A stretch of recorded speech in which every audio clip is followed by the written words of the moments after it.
What's up, y'all? It is your girl Rinah Maria, and I'm here with another video, y'all. This video is so sacred. This video is so close to my heart. It is October 9th, and yesterday was my brother's 1-year death anniversary. It's been a hard week for me, emotionally draining. I can't even describe like the words or the feelings that I feel. My brother was killed. He was only 24 years old. Just to tell you a little bit about me and my brother, we were like really close.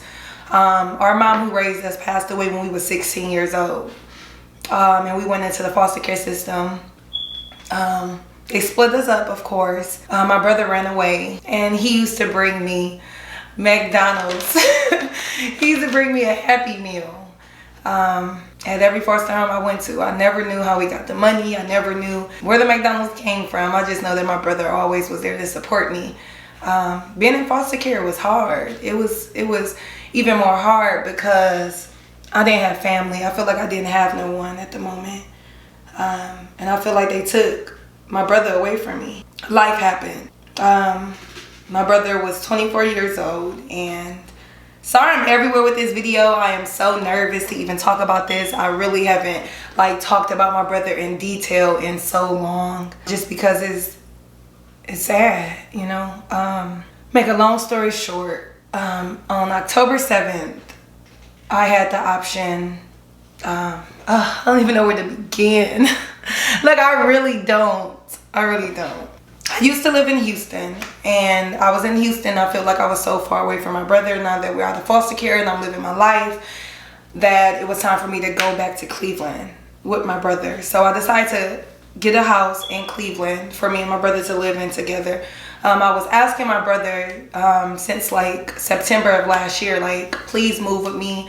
You know, I would love for us to like build that bond that we had as kids. Let's go grocery shopping together. And on October 7th, my brother told me, yeah, I will move in with you. Now, note, the only reason why my brother didn't want to move with me was because I didn't allow him to have company. Because I just don't want people in and out of my house. So we fussed about that for a long time. But even with that differences that we had, me and my brother were really, really, really close. We talked on the phone. We FaceTimed every day. That was my best friend, you know. So October 7th, we went to Walmart and we got decorations for our home. My brother really haven't had a home since foster care, and that's because in the midst of him running away from foster care, he got into some trouble at the age of 14. Note that at 14 years old, he was the person that found our mom laying face down in the bed. He pushed the air conditioner in and tried to give her CPR. He called me on the phone. He said, I'm trying to wake her. I'm trying to shake her. She's not waking up. I said, you have to call 911, Kevin. From that moment, him trying to hustle and just being out in the streets, he got into some trouble at the age of 14 years old, and they put him in prison. So he was in prison from the age of 14 to the age of 22 years old. He was in jail. So by the time when he was in jail, I was trying to make a better life for us. He got out when he was 22. Now he's 24, just turning 24. And I realized I had to make a decision. I had to figure out if I wanted to go to Cleveland or I wanted to stay in Houston. And of course, I chose to be with him in Cleveland. So I got the place. And like I said, October 7th, we went to Walmart. We went shopping for our new place. And that was one of the best times in my life. He was like, sis, I know that you said I'm not allowed to have company. I know that you said that people can't come over here because, you know, you're an influencer. You don't want everybody to know where you live, but that's okay. And I was so shocked to hear those words. So we went to Walmart. I got him some black towels, some bathroom stuff. We went grocery shopping. And I had to leave. I had to fly out to go to Miami October 8th at 5 in the morning. So I fly out. Some kept telling me, look at your location. Look at your location. And I was like, no, because every time I look at his location, I end up blowing his phone up and he tell me that I'm being dramatic and that he's okay. Well, at this particular time, I didn't look at his location. I didn't want to bother him too much because he had already said he would live with me, so I didn't want to make him seem like I was gonna be like a sergeant when he moved in. So I didn't look at his location, but he was on my heart so heavy. I get a call. As soon as the plane landed in Miami, I literally didn't get off the plane. And they told me, they said, you have to come back. My first instant, it went straight to my brother, and I said, please tell me he is okay. They had told me he passed away. And then later, I find out how he passed away. He was oh gosh, I don't even know. Okay. He was killed by my cousin's baby father. That was a hard one to hear. So, my cousin baby father had gave him $100 to buy him something. What he bought him didn't work, or wasn't effective, I should say. And so he called him and he said, you need to come bring me my money back, or we're gonna have some problems. And my brother just like, I don't got time for that. I gave you what you wanted, $100, okay? So my brother's best friend, October 8th, called my brother and told my brother that he needed to jump. So my brother get out of bed at like 4 in the morning, go give him a jump. And then he convinced my brother that it was okay to go bring the man, you know, my cousin's baby father, his $100 back. My brother like, look, I'm not about to bring him this money. This dude is talking about fighting me. He's talking about killing me over $100. I don't got time for it. I am not about to go over there. So my brother's friend ended up saying, y'all family, y'all work it out. He not gonna do nothing. Just go bring him the money. So they drive over there. My brother has the money in his hand. Before they drive over there, let me tell y'all this. He called my cousin and he said, can you tell Ben that I'm on my way to bring him his money back? I'm about to bring your baby father his money. My cousin say, okay, and hangs up the phone. My brother then calls back and he says, I'm about to pull up. She says, okay, and hangs up the phone, right? So my brother gets there. He knocks on the front door. Note that this is a house that we grew up at. This is our childhood family's house, right? So he goes there. He knocks on the door. They didn't answer. They didn't answer the door. So what we usually do growing up, we go to the side window because we know their bedroom is in the back. So he went to the side window. The side window was up a little bit. He knocked on the window. And as he go to slide the $100 inside the window, shots are going. My brother falls to the floor. My brother is saying, it's me. It's Kevin. What are you doing? It's your cousin. It's your cousin. Stop. It gets silent. Shots go back off. My brother is on the floor. He tells his friend, pick me up. They just shot me. Pick me up. I'm shot. Take me to the hospital. He pick him up, put him in the car, and the nearest hospital was 7 minutes away. Only 7 minutes away. They drove my brother 38 minutes away to the hospital. My brother, what was stated to me, my brother is inside of the car. He rolls down the window. He takes off his shirt. He looks up and he says, why are y'all driving me this far? His friend then says, I don't mess with none of those hospitals. I don't fuck with those hospitals that was back down there. My brother is shot, bleeding out everywhere. You will drive him 38 minutes away. In the nearest hospital was 7 minutes. If somebody I love was shot, or somebody I love was going through or experiencing any type of pain, I would take them to the nearest doctor to get immediate help. You feel me? I would not drive to the hospital that I like just because I like the hospital when your life is in stake. Not only did they drive my brother to the hospital 38 minutes away, they dropped my brother off in the front, right? They dropped my brother off in the front of the hospital. So my brother had to walk in holding himself. And this is proof. The nurse, I talked to the nurse myself. He walked in and said, my name is Kevin and my cousin shot me. They had to then fly him all the way to the hospital that was 7 minutes away because they didn't do trauma. That made me angry, you know. I'm sorry. I'm supposed to be eating. I didn't know how I could eat and do a video. I didn't.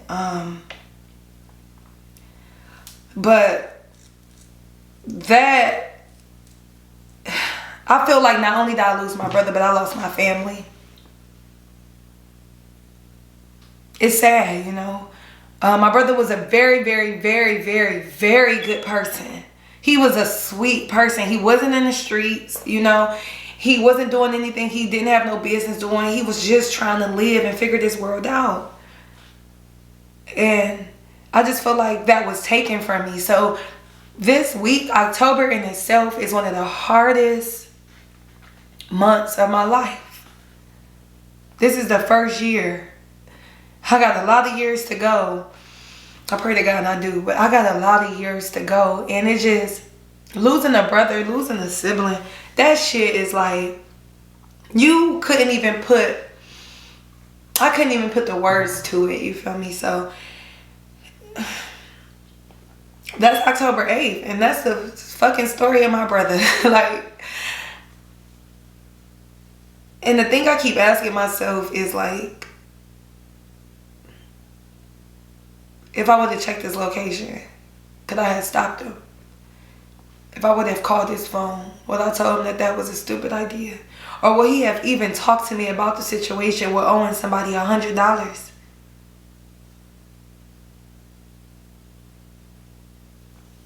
Like,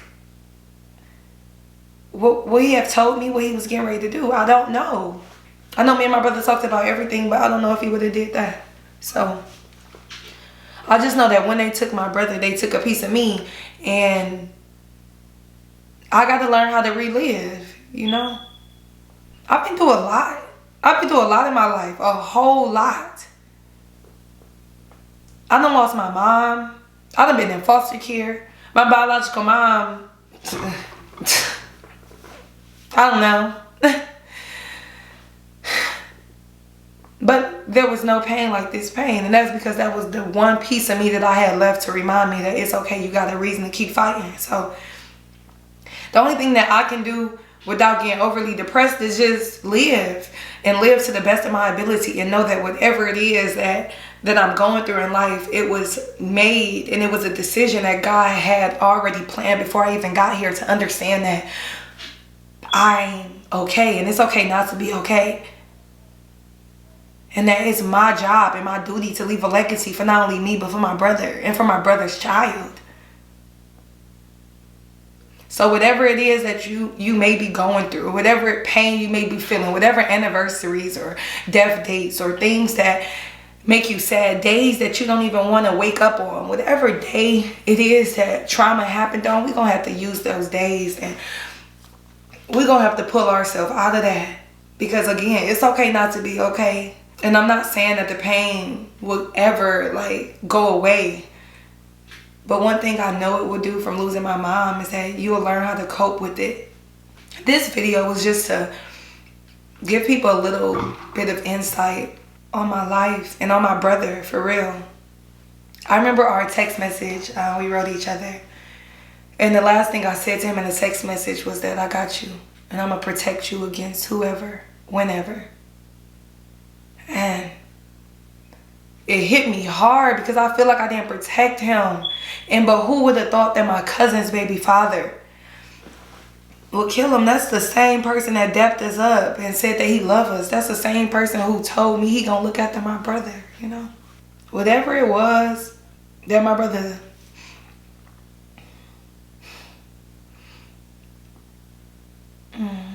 Whatever it was that my brother wanted out of life, I'm gonna do it for him. I'm gonna do it for him. I'm going to do it for him.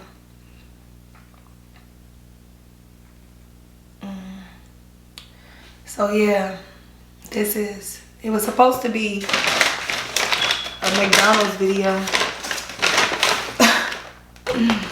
It's supposed to be a McDonald's video. I'll just sit it out. But I don't know. They did me wrong with this.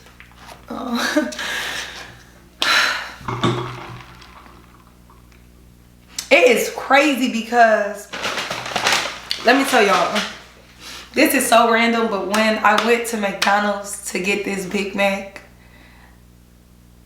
I didn't realize until I left that this was the same meal my brother used to bring to me. One of the same meals. He used to bring me either a Happy Meal or a Big Mac. I did not realize that this was the same meal my brother used to bring to me when I was in foster care. It's crazy. I didn't even realize that until I pulled off. And I was like, Kevin, I hope this video brings hope to people to know that you can make it. You can make it. It's a lot of moments in my life where I feel like I didn't want to be here. I felt like I wanted to give up. You can do it.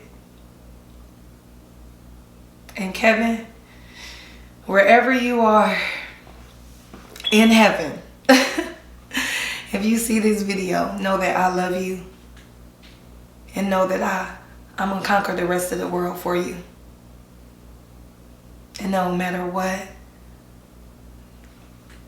I'm going to make everyone remember you. So, I love you. I love y'all for listening to my story. And I'll see you guys later. Bye.